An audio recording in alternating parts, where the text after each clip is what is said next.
hoping to move on and see if we can get more land from the government so we can do more of them. We're probably trying to look at 8 acres or 9 acres more to be done. Tonight, the chief of Sucker Creek First Nation joins us to talk about the results of a ground search at the former St. Bruno's residential school. Radio stations often are the lifeblood of the community that they serve. A radio revival is underway at Mohawk First Nations in Quebec. Because most of our parents, there's a good chance most of them haven't graduated. So it's a first step in trying to break a cycle to try to create a better life for the people in this area. And Indigenous grads proudly parade through a Winnipeg neighborhood.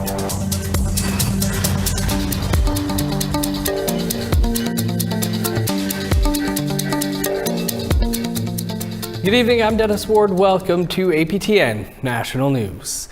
The Ontario Provincial Police say there is an ongoing investigation into the deaths of 13 Indigenous people in Thunder Bay. The deaths occurred between 2006 and 2019. The call for the new investigations came in a confidential report obtained by APTN News and other media outlets last year. The OPP states in an email its intention is to take a victim-centered, trauma and culturally informed approach to investigating the circumstances leading to the deaths. They say family and friends deserve to know what happened. 50-year-old Robert Musco-Tawani was one of the 13. His body was found in the Kaministiquia River in 2015. After an investigation by Thunder Bay Police, his death was ruled accidental. But in an email from Robert's son, Ronald, he says he was notified by the OPP of the reinvestigation 3 weeks ago. Ronald says the OPP can't say much, but that the investigations may take a year or two. You can find much more on this case that APTN Investigates looked into on our website, aptnnews.ca. A Calgary man has been sentenced to life in prison with no chance of parole for 11 years for the swarming death of Carson Goodeagle. Goodeagle died after he was stabbed 3 times by Tyrell Noski outside a Calgary convenience store in January of 2020. Noski was one of 4 men charged in connection with the killing. Goodeagle's grandmother, Sally Fox, says she's glad that justice has finally been served. He did not have a chance to become a father or have any grandkids of his own. But today, I am happy for the outcome of everything. Of the 3 other men charged in Goodeagle's murder, one of them died before he could stand trial. The other 2 men were sentenced in January. The future of Roseanne Archibald's leadership of the Assembly of First Nations is set to be decided on Wednesday night. The AFN will be holding a special Chiefs Assembly on the findings of a human resources investigation into allegations of harassment by the National Chief. A summary of that report obtained by APTN News looked into the allegations of 5 people who said the National Chief created a toxic work environment. The report concluded that Archibald breached the confidentiality of all 5 complainants and harassed 2 of them. The National Chief responded in a confidential memorandum of her own to First Nations in Assembly, which was also obtained by APTN News, saying she would be, quote, substantially exonerated when the full report comes out. This is the second time the AFN executive has tried to remove Archibald. 1 year ago, they tried to suspend her ahead of the annual General Assembly. The AFN's event page for Wednesday night's assembly says the AFN executive recommends the Chiefs in Assembly remove Archibald from office. The page also includes a resolution in support of Archibald's leadership. A First Nations woman was elected to British Columbia's legislature over the weekend. Joan Phillip was elected as the NDP candidate in a by-election in the Vancouver Mount Pleasant constituency. Phillip is a member of the Penticton Indian Band, and she's also married to the Union of BC Indian Chiefs President Stuart Phillip. According to the Elections BC website, Phillip won in a landslide with just under 68% of the vote. On Monday, Stuart said voters brought up a number of issues over the course of the campaign. What we were hearing on the doorsteps is people are concerned about affordable housing. That was kind of number one, and affordability in general, but also healthcare was an issue, and of course the opioid crisis. A report was released over the weekend with the results of ground-penetrating radar at the former St. Bruno's residential school in Alberta. One of the First Nations involved in the report was Sucker Creek First Nation. Roderick Willier is the chief of the nation and a former student at the school. He joins us from Edmonton. Chief Willier, thanks so much for being with us. You played host to quite the gathering on the weekend. Can you tell us about the reaction to the findings? It was good, and well, everybody felt, when you first hear news, you don't know what to think or what to say and everything, because it's kind of a shock. But the whole thing this weekend was good for everybody that wanted to heal. It brought out a lot of good stuff. It wasn't really like you felt good. I felt good all the way through, right after the sacred fire, and that's how you start a ceremony. Got to have a pipe ceremony and a sacred fire to go on into your whatever you're going to do for the weekend, right? So. Chief, you personally attended St. Bruno's for nearly a decade. What do you recall about your time there? Well, a lot of times we try to forget whatever really happened, but we went through a lot of stuff that most people will probably never talk about, and probably people that listen to us will probably, say, well, how can that happen? Like, that's a lot of stuff you get sometimes, eh? But as we go, we try to explain the best way we can so that people can understand. And stuff that happened way back. It's nobody ever said it was right or wrong either. So we will know, like, it's kind of tough to explain that as we go. But that's the only way us survivors. I stayed 10 years. I always try to look at the positives in what happened in that mission, what I learned from it. And I learned to work and get up in the morning and do whatever I had to do. But it was an experience that, hey, you got hit once a day anyway, so you might as well get it done in the morning, then you're a good rest of the day. And then that's how we there's a few of us that became close partners. We looked after each other, so we kind of worked the same stuff. We always hanging around watching for each other, right? So that nobody ever bothered us because we had a little group there. So it wasn't negative stuff. It was try to stay clean or whatever we had to do, right, so we can get out. But I didn't know the time. We had to stay there 10 years anyway, like until we were 16, so we can get out, right? When you first go in, you thought, well, if I could stay good, I'd be out any time, but it never happened. Mm-hmm. But towards the last 4 years, we got to go home on weekends, so that kind of split our stuff in there. We go home for the weekend, go on Friday, come back Sunday. Now, Chief Willier, this report speaks to the need for more research to be done. What are the next steps? Well, we only did 1.3 acres right now this weekend, but we're hoping to move on and see if we can get more land from the government so we can do more of them. We're probably trying to look at 8 acres or 9 acres more to be done, because all weekend long the elders said, no, you guys should check that. No, the other elders will come around, you guys make sure you check this area. And they were pointing out, a lot of survivors that were there kept us saying, well, check this one next time, check this side. They kept telling us. So that's what made me think, well, we got to keep going here. We can't just come here and open everybody's hopes and close the door.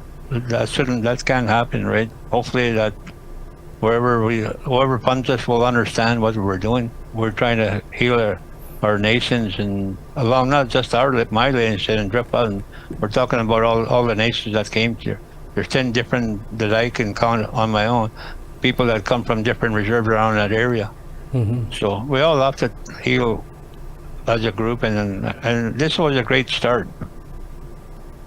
Well, Chief Willier, we thank you for your time and sharing some of your experience as well. Appreciate it. Yeah. As the media landscape continues to shrink, a radio revival is underway in Mohawk territory. That story and more after the break.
Welcome back.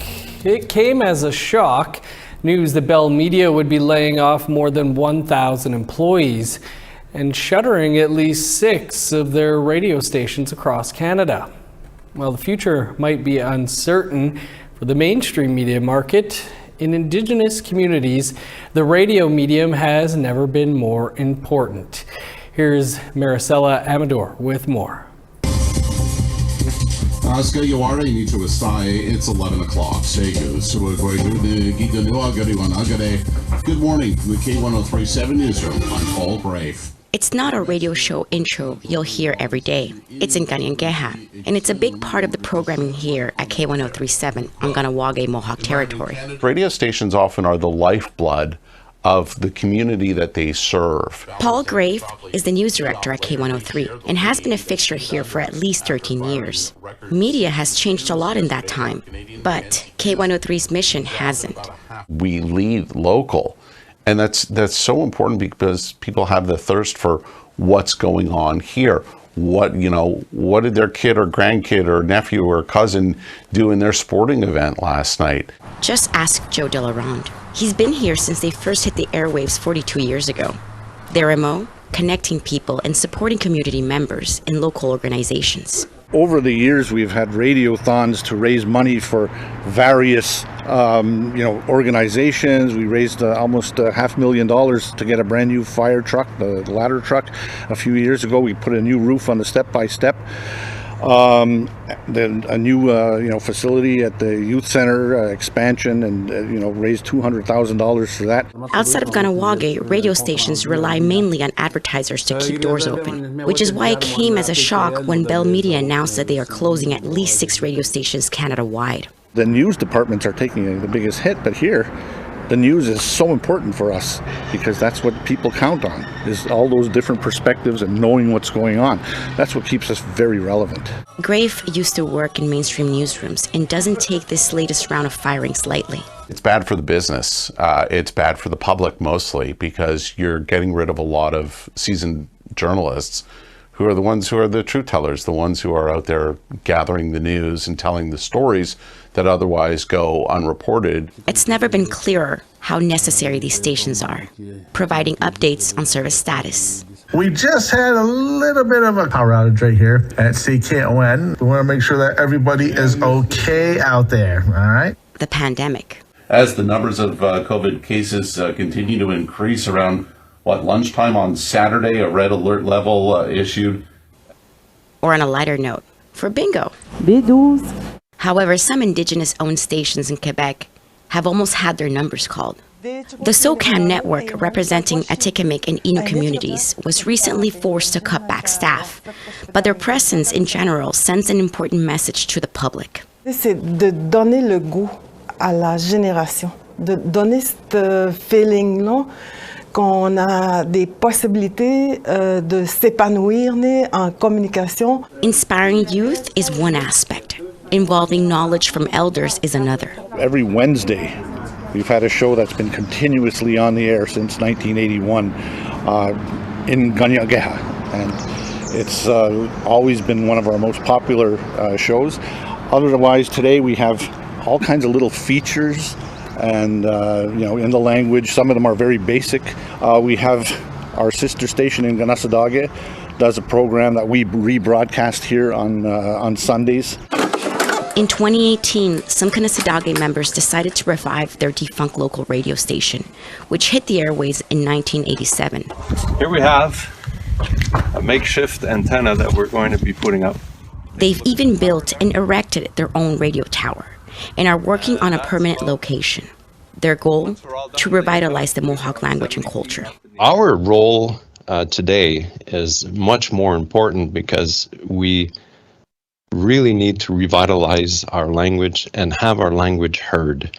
And because there are so little amount of speakers left here in Ganassadage, it's not very common that you'll hear the language being spoken. Sid Gaspé spearheaded these efforts. He says through RKR, neighboring communities can also learn about Ganassadage life. And that's one important thing too, is for the communities around Montreal, because we're really close to Montreal, they know there's Mohawks around, but what's their language? Just turn on the radio, maybe you can hear it and identify that language. They may not rely as much on ads, but funding for Indigenous radio stations is never guaranteed. However, these hubs for community connection remain in tune with the needs of their people. I think that it's like kind of like the pulse of the community. Maricela Amador, APTN National News, Montreal. Love that story. Radio will never die. Well, a part of Winnipeg known for crime and despair played host to a special grad ceremony last night. That story and more coming up.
Welcome back. Time now for our photo of the day. This from the Gitxsan Nation. Clarence Jones sent in this evening skyline spread over top of the mountains from within the territory. Looks like a painting. Great stuff, Clarence. Thanks for that. Thanks to all our viewers that regularly send in photos. If you've never sent one in before, you can do it now by sending them to share@aptn.ca. Now let's take a look at Wednesday's weather forecast. Starting on the East Coast, 20 with showers for Halifax and Fredericton. 21 in Kuujjuaq, rain in Nain and a high of 11. 23 with showers in Montreal and Val-d'Or. Sun's out and 24 for Sault Ste. Marie, smoky and 24 in North Bay.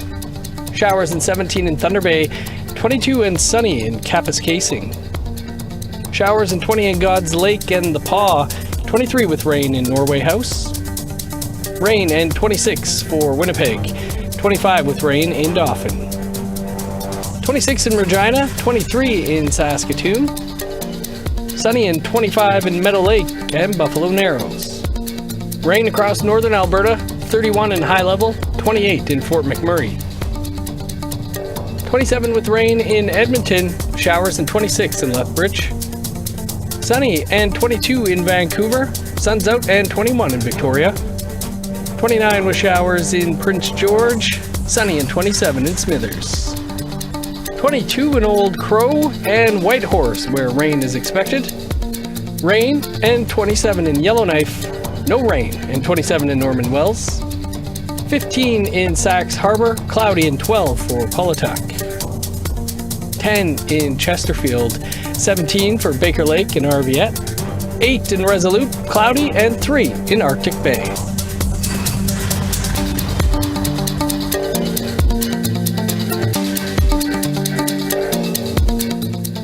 It's a Winnipeg neighborhood most often characterized by crime and poverty.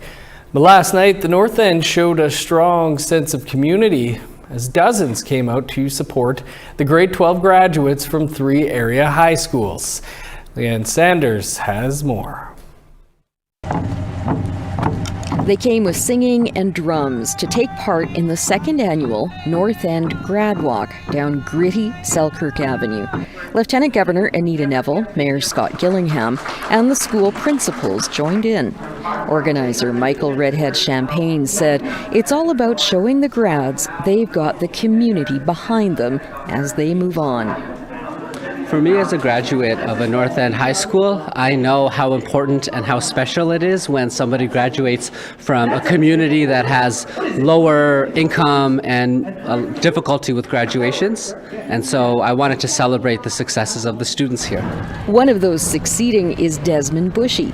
He's been part of a teacher development program called Build From Within. It'll allow Bushy to one day end up with an Education Assistant Diploma Bachelor of Arts and finish with a Bachelor of Education degree. He says the community support is important. Because most of our parents, there's a good chance most of them haven't graduated. So it's a first step in trying to break a cycle to try to create a better life for the people in this area. So knowing that walking through the streets here and having everyone cheer us on lets us know that we're doing something worthwhile. The walk ended with a barbecue for the grads and their families. Proud mom Vanessa Assiniboine will see daughter Aaliyah graduate on Wednesday.